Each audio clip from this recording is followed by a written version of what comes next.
നന്ദി പറയലാണ് കുർബാന. അപ്പം അതുകൊണ്ട് നമ്മൾ വിശുദ്ധ കുർബാന എന്ന് പറഞ്ഞാൽ ദൈവം നമുക്ക് തന്ന എല്ലാ അനുഗ്രഹങ്ങൾക്കും നന്ദി പറയുകയാണ്.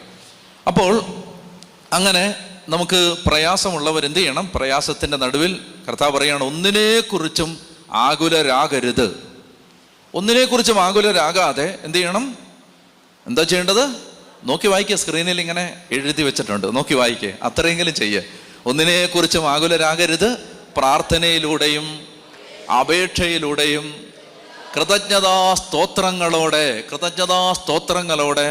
നിങ്ങളുടെ യാചനകൾ ദൈവസന്നിധിയിൽ സമർപ്പിക്കണം. പാകുലരാകാതെ കൃതജ്ഞതാസ്തോത്രങ്ങളോടെ. അതെന്താണ്? അതായത് നമ്മൾ ഒരു പ്രയാസം ഉള്ളപ്പോൾ ആ പ്രയാസം മാത്രമേ കാണൂ. മുൻകാലങ്ങളിൽ വഴി നടത്തിയ ഒരു ദൈവത്തെ നമ്മൾ മറന്നുപോകും. ഇത് മനുഷ്യൻ്റെ സ്വഭാവ സഹജമായ പ്രത്യേകതയാണ്.